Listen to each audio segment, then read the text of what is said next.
Whether it's your baseball picks or your way too early football picks or your tennis picks, you got to pick them at Sports Interaction. Whoa. That's right. It's Canada's sportsbook. Listen, before the game starts, live and play or how your favorite player will perform, doing it right since 1997, Sports Interaction is Canada's sportsbook with the most competitive odds. Sports Interaction makes it easy to deposit, play, and cash out. Join now and see all that sports betting has to offer. You head to sportsinteraction.com/SDPN. One more time, that's sportsinteraction.com/SDPN. 19 plus, please play responsibly. You cannot convince me that Dom Ducharme, I almost called him Jeff, is a good coach. He's not, but this will probably save his job. That made me probably laugh, you bastard. and it probably saves Bergevin's as well. So good for them. Players came through, and that's what you hope for. The disrespect that I felt that Kyle Dubas was served, and this is an odd spot. I felt like with the effort and the and I'm setting you up, Steve, for this because this is a point you made a year ago against Columbus. The disrespect this team shows to the general manager who paid them all. Especially the star players. And he's extra attentive when a player's hurt or they're in hospital, they're going through something. Always goes to bat for them in the media. And he's willing to take the hit from the media, and he goes at the targets that the players don't like. That GM has paid an unbelievable amount of money to a group of players that has been outscored 11-2 in their past 3 game 7s. Or deciding games because deciding games. Game 7, game 5, then game 7. And it's all or nothing. It's an all or nothing game. It's when your best game is supposed to be. And they've been with different supporting casts, but the main players stay the same. Outscored 11-2. Including a shutout over their last 3 final all or nothing deciding games. You don't stay young forever. When's this team not young anymore? When is it just part of their DNA that they're chokers? Like when does that happen? How kind was I and was so much of the fan base? Oh, they're great defensively though. Look at their defensive performance. They lost. Again. And now we're never going to hear the end of this, by the way. Like, you expect Montreal Canadiens fans to have a good week. And hey, they're going to bring this up forever. The Bruins still, like, they have an album to reference, but they always go back to 2013 because that was the best one. Always play the hits, kids. Always play. Don't play. I don't want to hear. You know, the Leafs and Bruins went out there and they recorded Game 7 2019, and they tried to go out to every Leaf Bruins concert, and all the Bruins fans say, "Enough of this new shit. Play the hits." And they go back to 2013, and they show the Jack Edwards clip. And they go, "Oh, yeah, that's my jam.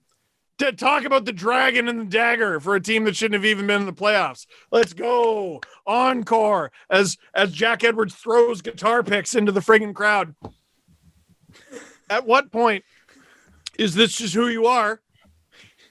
Like, I don't. Last year, who'd we give it to? Dubas. Because this wasn't right with the team. And this wasn't right with the team, and this wasn't right with the team. And we gave it to Babcock the year before. And that was a mistake. Not firing him that very day when they got eliminated 2019 was a mistake. And I called it, and CJ's like, nope, the Leafs liked their game 5. And I thought, what a bunch of brainworms in this organization. And they actively decided, why don't we be dog shit for a month and a half to start next season? So they tried that, and they discovered, you know what, we don't like being dog shit anymore. So they went out and they got Sheldon Keefe to be the head coach. And they were good for a while. And then they played. And the team showed, oh, actually, we're still not very good. We're actually kind of crap. Then the young guys got a year older. They added Jack Campbell. He became the starter. They signed TJ Brody, the best defensive signing 25 years. Since Robert Spala. Seriously, since Robert Spala. I'm not kidding. Robert Spala was the last good defenseman they signed in free agency. Like, pretty far back. You have to, it predates the not winning a playoff round slump. Mm-hmm.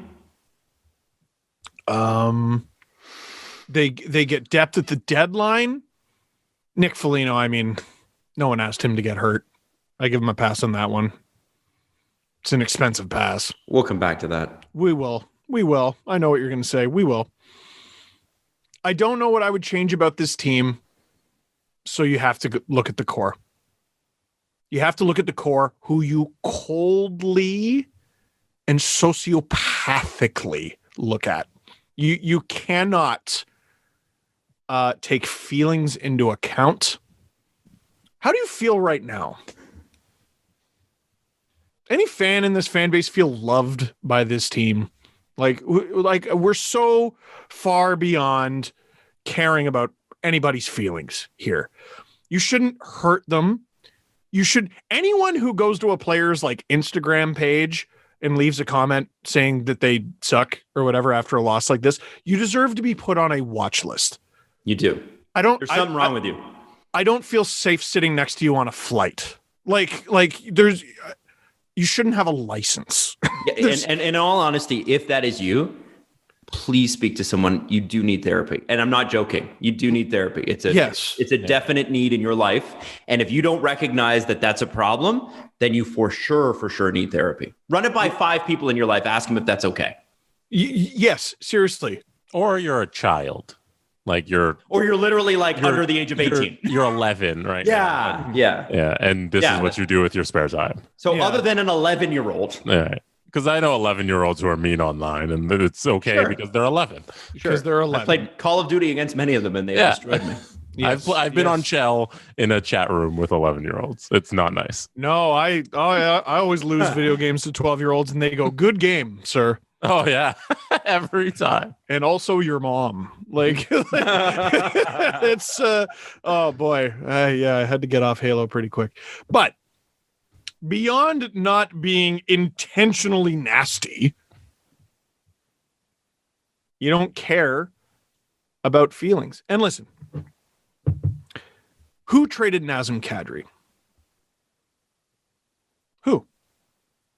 Himself. Kyle Dubas. Or actually, Nazem Kadri. Naz traded himself. Yes, you got it right. Naz traded him. Yeah. Nazem Kadri traded Nazem Kadri. Yeah.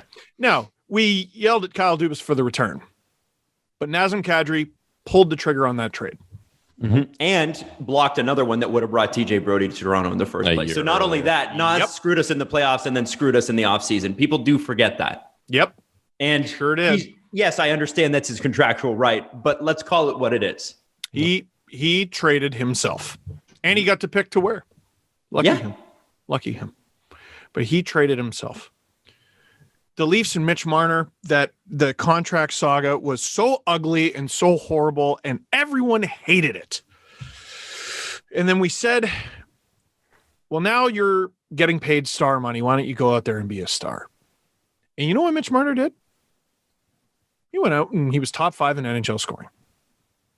The first year with his contract? No, but there was an injury involved and a coach firing and blah, blah, blah. And his points per game was very good. It was very good. So, and then obviously the Panini happens. Yeah. This year we go, all right, you got a full season ahead of you. Well, a full you got a new start anyway. You got a blank slate ahead of you. And this dude finishes top 5 in scoring. Yeah. Mm-hmm. He led the team in points in the Panini season too, did he not? Yeah. I'm pretty sure he did. Yeah. And the games where Matthews was out, he was still very good. Mm-hmm. Like you talk about needing to step up, and he did. Let me throw a stat at you. Mitch Marner has never scored less than 42 assists in a season. pretty That's good. so many assists. That's insane. His highest, 68. It's a lot of assists. Pretty good. And he had 47 in 55 games this year. And scored at his highest goal scoring clip. Yes. This year. Would you say, Jesse, was on track for There's 30? a 30 goal pace. Yeah, 82 game season. That's pretty damn good. So outside of, like, let's pretend he did fine in these playoffs, but they lost anyway. Let's pretend he got 2 goals, 3 assists. It's a whole different 48 hours. No, it's not. And here's why. Okay. Okay, it is. It's the flavors. The flavor's a little different. The flavor's a little different, but the truth I am about to say remains the same. Okay, And it's cold. Let's hear it. Our warm, dumb human brains will think about it differently, but here's the ice cold truth. After that stupid, awful, shitty, poorly executed saga was over, all they had was games. And he did well in them, but they signed a 6-year contract thinking that by the end of it, the cap would be at least $90 million. Mitch Marner didn't ask for a pandemic. Kyle Dubas didn't ask for a pandemic. Darren Ferris certainly didn't ask for a pandemic. None of the parties involved asked for the situation that we're in that has turned all our lives upside down and, for hockey purposes, kept the cap flat this year, probably next year, and who knows how far into the future. And the difference is you need to seriously evaluate. This is before this season even began. The difference is now that your plan is shot. We're going to sign these guys. It'll be expensive, but it'll get cheaper as the contract goes on. That plan is shot by the pandemic. So his top 5 scoring performance alone, like before that even happens, the plan is shot. And now that they had the terrible performance in the playoffs, you need to literally call teams. You have to call teams and offer them this player. Now, you're under no obligations to trade this player. You don't want to emotionally trade this player. You can keep this player. You can keep this player and he'll do great for you. He will. But the reality of 2021 is not the reality that you signed this contract in 2019. Was it 2019? I think it was 2019. I think it was. Your reality is worlds apart from that one.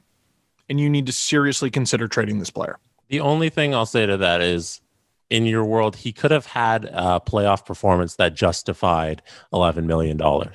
Yep. And then, like you said, Kyle Dubas built a great team with him on the roster, so he could do it again, and he could have just showed up and performed like the amount of money, and then you wouldn't have to trade him. Yeah, I'll say this. It's very unlikely you win a Mitch Marner trade. So I don't. Well, I got a few things to say about that, but we can keep going with this, guys. I want to address that one particularly. Sure. Like you don't trade him for nothing, and you're not eager to trade him, but you have to start the dialogue. I don't think Mitch Marner is unique enough to the point where you can't not trade him, because Austin Matthews in his role is a once in a generation guy, but there's not the left wing first line slot isn't so unique that you can't get a player who will lead your team to victory in that role in the lineup for Mitch Marner. Right wing. Sorry, right wing. Sorry. Yeah. So it's not like you can't get another right winger on a first line that can help your team win, if that makes sense. It does. And like Nicholas Backstrom never once got, or I think asked for, Alex Ovechkin money. We knew who the star was. We knew who put the puck in the net. You put most valuable primate out there with Alex Ovechkin. He probably set him up for a couple one-timers for God's sake. Not taking anything away from one of the most underrated players of a generation in Nicholas Backstrom. But I don't think the Capitals for 1 minute were like, let's give these guys a near equal amount of money. And right. You don't have to win the trade. You just have to win the slot in the lineup that's going to help you win a round in the playoffs. Because like I see one of the big conversations that's happened in the last 2 days is, okay, it takes teams in the NHL a lot. It takes cores a lot of kicks at the can to win in the playoffs. It took Ovechkin from the day he was drafted until 2018 to win a Stanley Cup. 2004 to 2018. It took Tampa Bay so many chances, and then they lost, and they got swept by Columbus, and they still ran it back again because the GM and the whole club believed in them. They brought back the core. 2 trips to the Cup final. You don't trade Crosby and Malkin just because they have a bad playoffs. Like I've seen that a whole bunch of times, and like I worked at the Zoo story is bringing up the 2019 Toronto Raptors because that's my favorite sports team of all time. And like with that championship run, I learned that the regular season means nothing. Absolutely nothing. I feel bad for Leafs fans next year because they're going to sit through 82 games and realize that, hey, it means absolutely nothing. Your 82 games. It's about. I can't wait to do LFR for 82 games. You got to do it. It's your job. So they don't matter, but they don't matter. Like, they don't. They're exhibition. There's exhibition, and then there's exhibition that counts, and then there's the playoffs. Right.